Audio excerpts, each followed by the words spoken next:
Hola, bienvenidos a Paldo de Faro Televisión. Hoy nos acompañan Juan Carlos Tamame y Casiano Sánchez, que son presidente y vicepresidente de la Asociación de Tropa y Marinería Española. Bienvenidos a Faro Televisión. Muchas gracias. Habéis visitado Melilla para explicarnos la situación de los militares de escala de tropa y marinería en la situación de cuando llegan a los 45 años y se ven forzados a abandonar el ejército. ¿Podéis contarnos qué medidas estáis preparando al respecto? Bueno, pues una de las medidas principales es que vamos a empezar a elaborar un contencioso para que vaya contra esta ley. Inclusive tenemos pensado de que, si es preciso, pues llegar a la Unión Europea, al Tribunal de la Unión Europea, pero bueno, pues para ver si nos dan o nos quitan la razón de que creemos que, bueno, que la ley no se está cumpliendo y no se ha cumplido en su totalidad. Solo se ha tenido en cuenta que, bueno, que la parte que es el fin de los contratos de los 45 años. Entonces, otra parte que lleva muy amplia, como es el tema de niveles de estudios, niveles académicos, de la formación que tiene que dar las Fuerzas Armadas a estos militares, bueno, pues no se ha cumplido en su totalidad. ¿Y qué es lo que quedaría por hacer entonces? Pues cumplir la ley. Empezar por cumplir la ley en su totalidad, que con estos cursos, con estas homologaciones que dice que marca la ley, con hacer valer en sí toda la ley, dar las salidas profesionales que marca la ley, como una de ellas es, por ejemplo, es el 50% para la Guardia Civil. Pues nosotros creemos que tienen que ser todavía más las vacantes que tienen que sacar para este personal, para las convocatorias que tiene, para la Policía Nacional igualmente, y como así para todo aquello que tiene que ver con la administración del Estado, ¿no? Que también marca la ley que se tiene que reservar plazas, que tiene que ser un mérito haber sido militar, y hasta ahora pues no es así, no ha sido así. ¿Podéis contarnos casos de compañeros que al llegar a esta edad, en que Sí.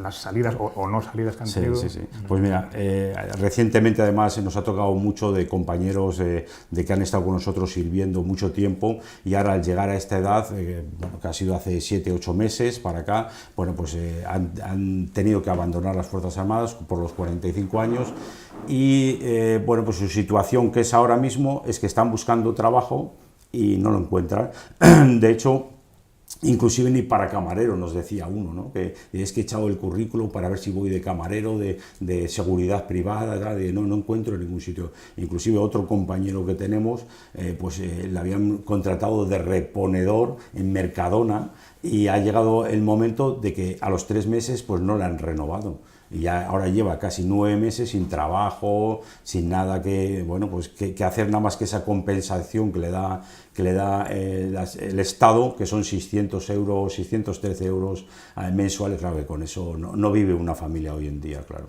¿Y esa compensación hasta cuánto duraría? ¿Hasta la edad de la jubilación? Hasta los 65 años. Lo que pasa que es una compensación que no es contributiva, es decir, que no genera un haber pasivo ni una jubilación, ¿no? Entonces, el día de mañana, si no tienes otro trabajo, eso a los 65 años te lo quitarían, y no tendrías otra manera, otra forma de vida, ya que no has cotizado ni a la Seguridad Social ni a haberes pasivos, ¿no? Entonces, bueno, pues es una problemática que vemos ahí bastante importante. Mencionabas que la Guardia Civil, lo que establece la ley es que al menos un 50% de estas personas sea lo que se integren en el cuerpo, pero que os parece poco. ¿Cuál sería el porcentaje idóneo entonces? Bueno, pues nosotros apostaríamos que fuera el 100%. Es decir, que todo aquel que quisiera los cuerpos y fuerzas de seguridad del Estado pasaran primero por las Fuerzas Armadas. Es decir, hay que darle un valor añadido ser militar. No puede uno servir a su patria y luego no reconocerle de ninguna manera, ¿no? Sí, se le guarda un 50%, pero estamos viendo que al final va a haber muchos compañeros que no van a poder estar en coger esa plaza, porque no le va a llegar, porque no hay tantas plazas como para cubrir para todo este personal, ¿no? Con ese 50%. La Policía Nacional, como decía, es el 20%, inclusive está llegando un momento que estamos con los exámenes de la Policía Nacional que solo aprueba un 5%, porque al llegar al psicólogo, pues bueno, ahí hay algo que no sabemos muy bien qué es, y bueno, y solo aprueba el 5% de ese 20%. Entonces, vemos que no son salidas adecuadas para los miembros compañeros que van a abandonar las Fuerzas Armadas. Os habéis reunido en Melilla con algunos partidos políticos, ¿nos podéis contar qué os han contado, os apoyan? Bueno, hemos estado en conversaciones con diputados de aquí por Melilla, de lo que es de la Asamblea de Melilla, y bueno, y hemos visto que son conocedores de esta problemática, y la verdad que nos llevamos una buena impresión, porque nos han hablado muy bien de su vinculación con las Fuerzas Armadas y son muy conocedores. De hecho, les traíamos una propuesta que es que, como están haciendo en otros ayuntamientos y en otras comunidades autónomas, pues han llegado a acuerdos con estas comunidades autónomas para que reserven dentro de cada comunidad autónoma o ayuntamiento unas plazas reservadas de policía municipales, de bomberos y demás, para que guarden unas plazas a estos militares y en Melilla no tenían este acuerdo con el Ministerio de Defensa, y bueno, con los partidos que hemos estado, con estos diputados que hemos estado hablando, bueno, pues lo han recibido de muy buena manera y lo han hecho suyo, y nos han comentado, bueno, que iban a hacer una moción para que esto se aprobase. Una de las reivindicaciones de la ATME es, tengo entendido, la conciliación familiar, de lo que es la vida militar. Sí. ¿Nos podríais contar cómo está la situación? Sí, mira, eso mejor mi compañero, el vicepresidente. Bueno, pues el problema de la vida militar para nosotros es un tema que conlleva servicios, guardias, maniobras. Entonces, las medidas de conciliación familiar que se toman, aunque han mejorado, pero siguen siendo muy restrictivas. El problema que hay en los cambios de destino, los ascensos, el personal de tropa se ve ahora con un gran problema a la hora de ascender, porque para ascender a cabo tienes que desplazarte en muchos sitios de tu localidad. Con un sueldo tan pequeño no puedes trasladar a tu familia, con lo cual la mayoría de la gente no asciende. Además de los problemas que hay es inviable que tú te vayas 15, 20 días de maniobra y al no tener ningún tipo de compensación económica tienes que pagar tú eso, que venga una persona que cuide de tus hijos, con lo cual la conciliación familiar dentro de las Fuerzas Armadas es muy complicada. ¿Y hay exceso de guardias? En muchos sitios sí.